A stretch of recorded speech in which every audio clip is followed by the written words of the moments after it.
Kia ora bladers, Morena. Welcome to Blader News. I want to know, opening statement here, when are we going to be able to get a whole indoor skate park with this setup right here? This would be like skating in a dream.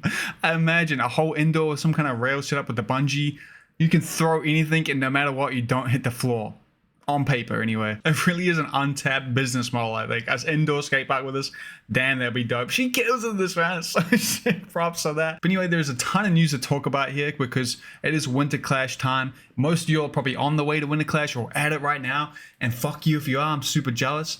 And yeah, lots is happening. The first thing I want to mention though is that BMAG has returned to physical print for the first time in 12 years, which is super cool. The only problem I have with it is, I have two problems. Number one is that even though this is the international listing, I couldn't get them to ship to New Zealand. I know we're not on most maps in the world, New Zealand, but we're not that far away. Come on, guys, let me buy this if I want to buy it, please.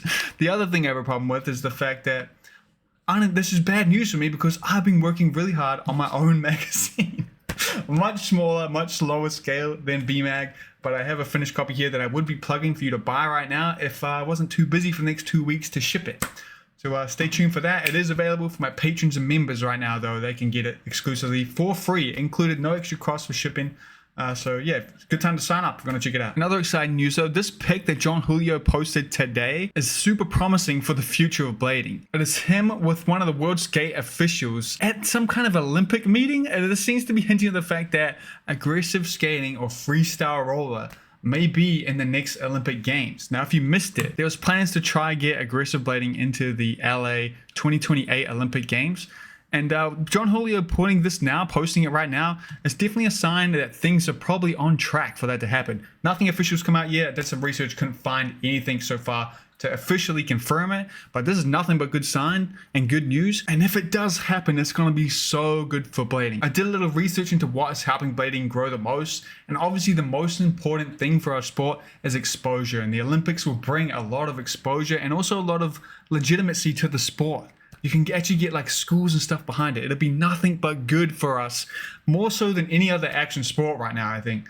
So fingers crossed this is happening. Something that definitely is happening though is a World Skate Games qualifying competition in Melbourne, Australia. The first time there's ever been a chance for people to qualify in Australia, which is super dope and even cooler. I'm gonna be there, so if you're there, come say hi and don't let me not film and make videos on there. I better do it. Now let's get to all the new skates. There are so many, and I'm sure you're probably looking at them right now at Winterclash if you're there, and again, fuck you if you're there, I'm jealous. But anyway, the first one, arguably the most exciting one, is coming from Mesmer, where they tease this skate here, and you might just think, hey, they have a new colorway skate, you know, same old news, wonder what color it's going to be. No, if you look closely, this is definitely a brand new boot mold, completely different to the Mesmer, different sole plate shape. It's a different skate, and as of me recording like right now, they just showed it off and gave the name of it in this little promo here. This is going to be the new Mesmer Eclipse, and it comes with a bunch of new interesting features that are quite exciting. You seem to be able to slide the UFS a few millimeters, which would be great for making a wider groove flat frame as well as making it compatible with other kind of skate setups. They also have this like screwed in dampener underneath that goes on top of a shock absorber, which you'll notice this is a flat heel boot, which I also mentioned here, with a nice wide base for a more universal fit. Now these things might be starting to sound a bit familiar to you, and don't worry, it gets more familiar in a second. Does this cuff bolt design look familiar at all to you, this one here? Or these adjustable like cut lines in the cuff? I've been skating a skate with pretty much identical features on it recently. That's the IQON ACT. This has all these features. And yeah, that cuff bolt, the changing cuff bolt thing is probably the worst feature out of all of them. It's so fiddly and clunky, it sucks. But everything else on this looks super dope. But the thing that I'm most excited for it, other than the fact that it's a new skate for Mesmer, is the fact that it has what seems to be a memory buckle on it. There's a memory buckle. After years of only Roshi's having the memory buckle, we've finally seen other brands start to do it, and I don't think Mesmer's the only one to do it this year. I think we're going to see more. Overall though, I'm super excited about the skate. It looks really good, and I've been really liking the icons right now.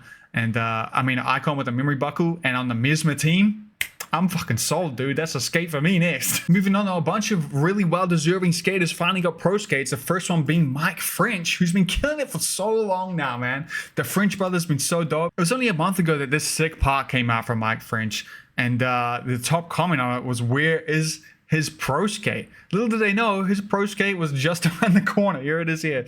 And man, it looks nice. It seems to be a trend right now of having some blue skates, but I think these are arguably the best looking ones you can judge as you go through the list today. It's a nice navy blue with white, and it makes these lava skates, they look so damn good, man. I think the switching out the buckle, they used to have a plastic buckle for this Velcro buckle, just jumps it up another level to make this look like a great skate. I'm super hyped for them. This is super dope.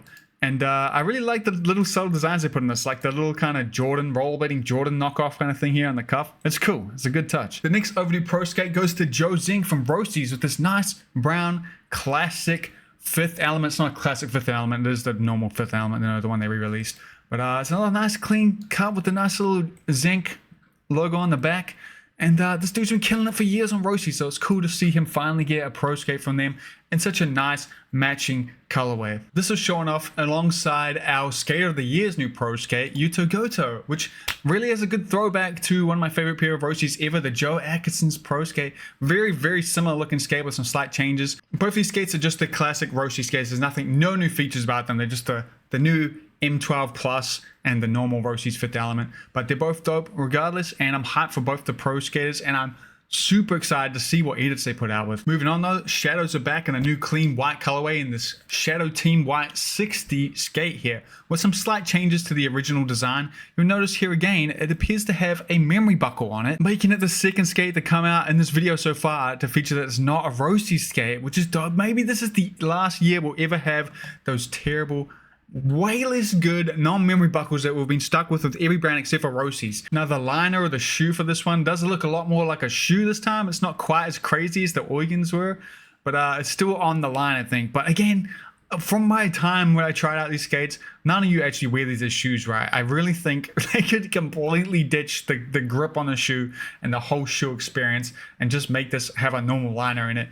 And I don't think anyone would care. And the skate would probably make a bit more sense, but I am a bit of a hater of the skate. Like, no one is doing this, man. No one is walking around with this. I remember even when they were like, before Shadow turned into Shadow, people wouldn't walk around in the shoes just because you couldn't replace them, you know? But here is Oygon anyway, absolutely killing it for a promo in these, where he's doing things that you can only do in a Shadow sole plate, you know? Like, you know the sole plate gives you full confidence when you are doing stuff like this.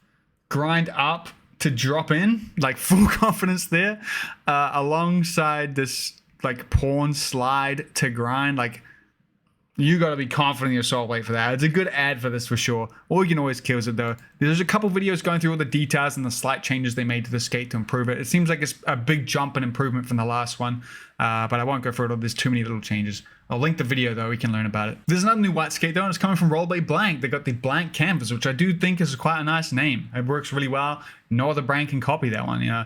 It is just a nice clean colorway of the classic Blank skate. That looks really nice, real safe, and everyone likes a white skate. I mean, everyone loves a black skate, but everyone loves a white skate too.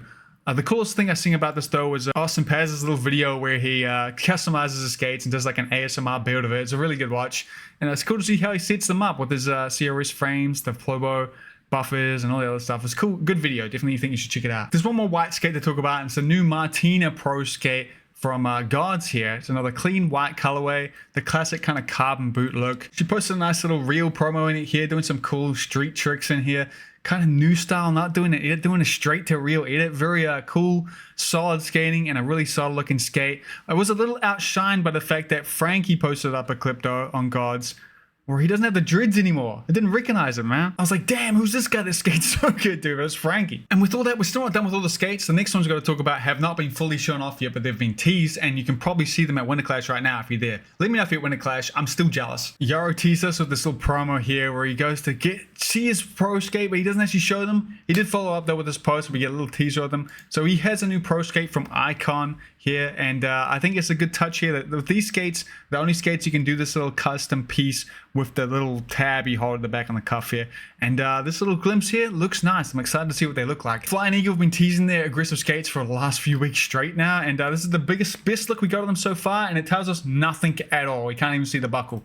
But again, they're going to be out. They've been working for 20 months. They've been working on these apparently, and There's some pretty exciting things we've seen hinted of them, like possibly a soul frame, although I don't think that's confirmed, and I'm probably completely wrong about that. You're gonna have to tell me at Winterclash, but they're almost here. And finally, Cougar's teasing this Joker theme, black looking Cougar skate, which I mean, is it just gonna be another black skate? Surely not. It kind of looks like it is, but I don't know. I guess we have to see it Winterclash, which is right now as I'm recording this. And then I just got two soft goods I want to cover. It's these two things from Power Slide. First is this beanie that's supposed to be like a helmet replacement kinda. It's got a little padding in it, which I just can't believe exists, man.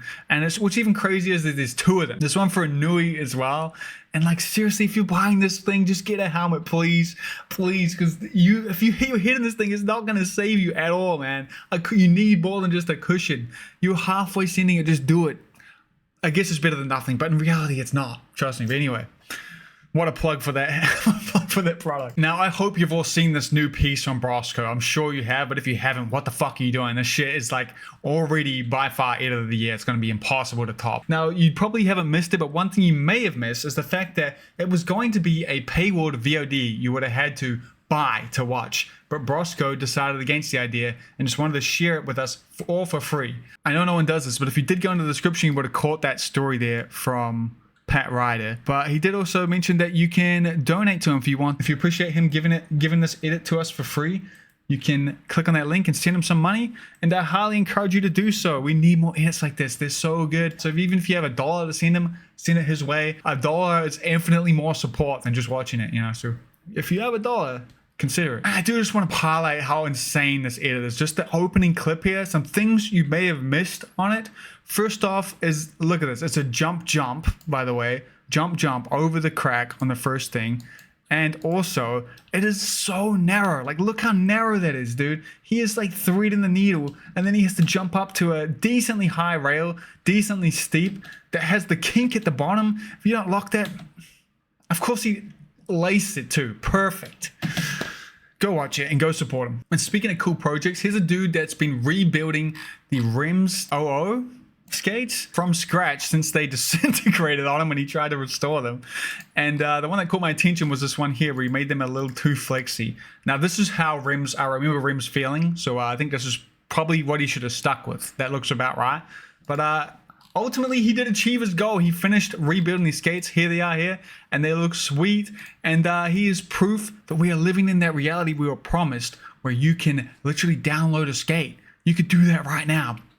Not that he has the files up, I don't think, but props for the hard work here and proving that you can make a skate. You can recreate a skate from scratch. Another really cool project you should know about is this trick generating app and website this dude's been working on, because I've never seen something being done to such a level of detail like this so well. It's a really, really well done app with everything you can ever think of. I'll put his words in here because I think he will describe it best, but there's so many intricate details that he's put into this that make it stand out over any other trick app I've seen in the past. In the difficulty settings, there are 10 preset difficulty settings that I created. You can click the question mark icon on any option to see an explanation of it. You can save tricks as landed when you land them, or you can save tricks as not landed to try later. When you generate a trick, you can click the videos button to see videos of the trick. When there are no videos, you can be the first one to upload a video of the trick so others can see it. The only downside to this app is the amount of AI slop that is kind of used to promote it and end the app in some places, but it's kind of fixed by the fact that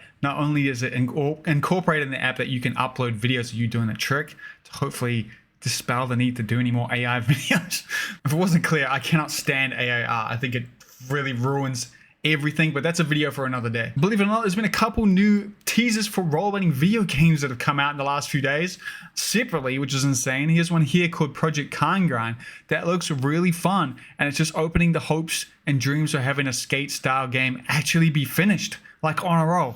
So hopefully it has, but again, I'm seeing a lot of AI art again, but you know, it is all built into these platforms, so, and it is the future, so I guess I gotta just let my eyes bleed from looking at this shit. But anyway, the game itself looks sick, and the art style and stuff, I kind of like it. I do kind of like it. There's another one though, and it's got the sick name of Steeze, and it looks really good too. Like, look at this. This is the art style is kind of more of a crowd pleaser than the last one, I think. One thing I am noticing about this though is it definitely seems to be a fixed camera kind of gameplay here. You notice all these shots are from the same point, which makes you think maybe it's like a mobile game or something. I don't know. It did zoom out a bit there, so I don't know. But I have a feeling it's kind of like you just skate in one direction the whole time, which still sounds fun, and I'm excited to learn more about this. Another cool project, I can't remember who linked me this, so shout out to whoever did. But here's this website here that has a bunch of rollerblading DVDs and videotapes that are all shown out. And look at the key that's put in this. You can go through, you can look at the case here. You can click on one.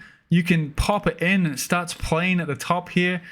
It's all on YouTube, this stuff. So like, but man, there's some detail and cool stuff in front of this. So you look, if you even just click on here, instead of clicking pop in, you go to view details. You got 3D box art here to look at. And you can learn a bit more about it. You can learn about the skaters, but it's also a list of like every skater who's ever existed and every brand that's ever existed, except for Laced, of course, but you know, we can give them a pass for that. But man, there's a lot of cool things that people are working in blading. Shout out to everyone out there doing things themselves. It's dope to see. Keep sharing it. I want to see it. The last thing I'm going to link you to here in the show today is a sick new edit from Rob Callett, where I think he absolutely killed it. It's called This Town, and it's got every video he puts has a great vibe to it, but I think he really ups his ante in this one here with some really good clips, some really creative skating. So yeah, make sure you click on that and go watch that. But massive thank you as always to my Blading News correspondents and my patrons and members, because I cannot do this without them.